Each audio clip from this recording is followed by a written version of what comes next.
Greetings, everyone. I'm Simone Sanders Townsend in for Stephanie Ruhle.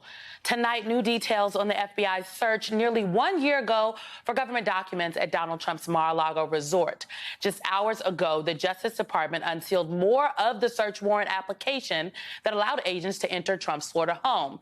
It includes a previously unseen photo showing 61 boxes piled up in one storage room.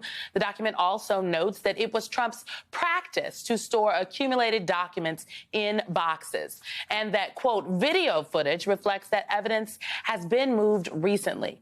It also says someone identified only as Witness 5 was seen on multiple days carrying boxes in and out of one area. That witness has since been named as Trump's aide and co-defendant Walt Nauta. He's set to be arraigned in federal court in Miami tomorrow. Trump has already pleaded not guilty to more than 36 counts related to his handling of classified material. Now, even as Jack Smith is preparing to try Trump in the documents case, the special counsel is pushing forward with the January 6th case.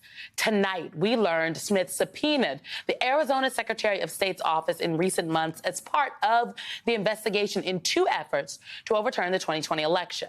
And earlier, the former Republican Speaker of the Arizona House and January 6th committee witness, Rusty Bowers, revealed he's spoken with investigators about Trump's pressure campaign to change election results. I'm hesitant to talk about any subpoenas, etc., but I have been interviewed by the FBI. It was 4 hours of a discussion that they had with me. They seemed to have a good grasp on all of the testimony that I'd given.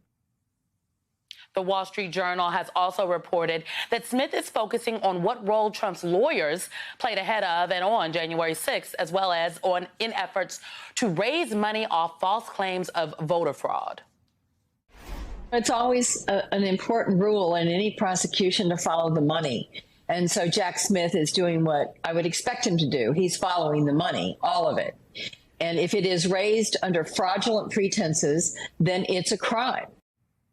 Meanwhile, federal prosecutors are now trying to keep one January 6th defendant off the streets after he was arrested last week near former President Obama's home with 2 guns and 400 rounds of ammunition in his van.